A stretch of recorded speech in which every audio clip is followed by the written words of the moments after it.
Hi everyone, my name is Holly Webb and I'm going to be reading you an extract from my new book, The Story of Greenriver, which has just been published in paperback. So in this extract, Sedge, the otter, and his friends are worrying about the flood that's starting to rise up around their holt.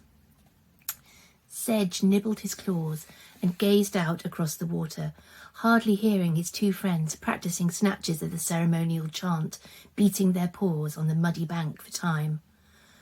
Ugh! Lily slumped over onto her back, staring up at the dark grey sky. I give up. Even the weather's making me sad. That's the point.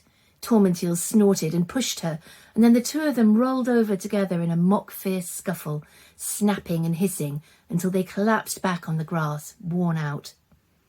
Then they leant over the rising water, dabbling their paws, and began to sing again. Not the slow, sad chant this time, but one of the old ones that they loved. Sedge listened to them, humming along as they moved from song to song, and thought about the water seeping slowly up around the holt.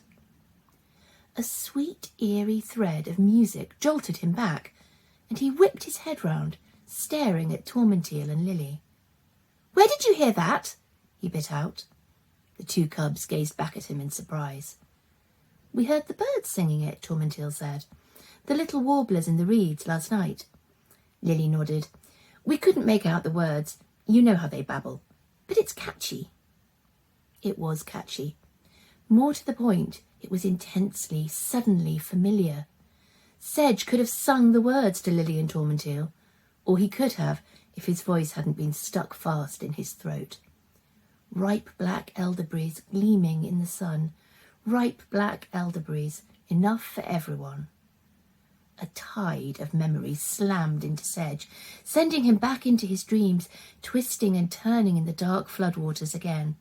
She was there, teeth bared and eyes stretched wide in panic, reaching out her paws to him. Sedge was struggling in the water, trying desperately to catch hold of her. They were so close, but the water kept tearing them apart. His sister, Elderberry. The song that Lily and Tormentil were chuckling over was hers. Elderberry had first made it on this same stretch of bank, kicking her paws in the water with him. They were too young to have tasted fresh elderberries, of course, since they were a late summer fruit, but Bramble had enough of them preserved and pickled in clay jars in the storerooms. Elderberry jam. He could taste it now.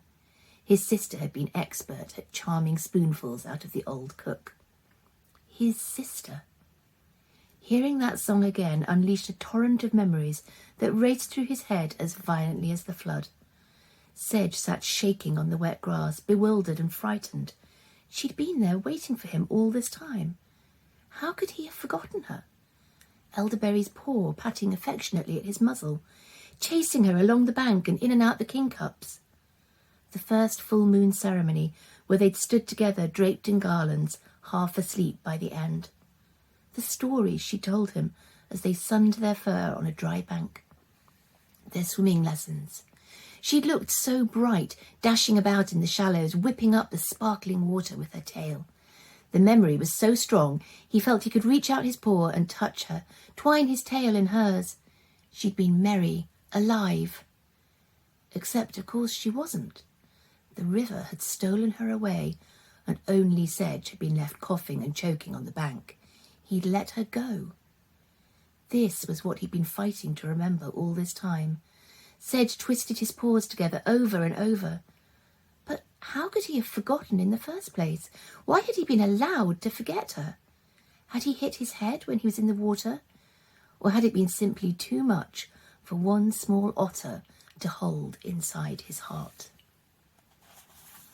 The rest of the book is about Sedge deciding that his sister is out there somewhere waiting for him and he is going to go and find her. I really hope that you enjoy reading Silken and Sedge's story as much as I've loved writing it. Bye everyone.